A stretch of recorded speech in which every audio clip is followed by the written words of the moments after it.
जाओ मरतो का वाचतो रे बाबा मी. अबे कोटी कोटी लागला बे तुले पाहू दे. गुबी घासली का रोडावर दाखव बरं शिल्टे निघले का तर पाहू दे. या बकऱ्याला सांगत होतो बापू का तू गाडी हळू चालवत जा म्हणून, पण हा पोरी दिसल्या का गाडी रोग दबत ने आणि आता याला मारीन म्हणलो तर हा दवाखान्यात आला बापू.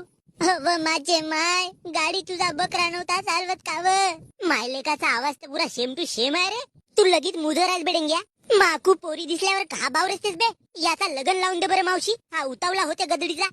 तू माझी गाडी इकून टाक माझी माय आणि मला खाजा घेऊन दे बरं, पण जिंदगीत मला गाडी नको दाखव. नेशील का रद्दत बकऱ्या नेशील. आण बरं झाडू. अजी अजी आपण दवाखान्यात आऊन जी. डॉक्टर का म्हणतील एवढे शहाणे झाले का ते डॉक्टर. आणू का झाडू मारदारीला. अव माझी माय गाडी मी नव्हतं चालवत. हा तुझ्या साईडला जो ज्ञान पेलत आहे ना तो गण्या भाऊच गाडी चालवत होता. ओरीले रपकन कट मारायला गेला आणि सबकन आम्ही पडलून, पण याला काही नाही लागला ना मीच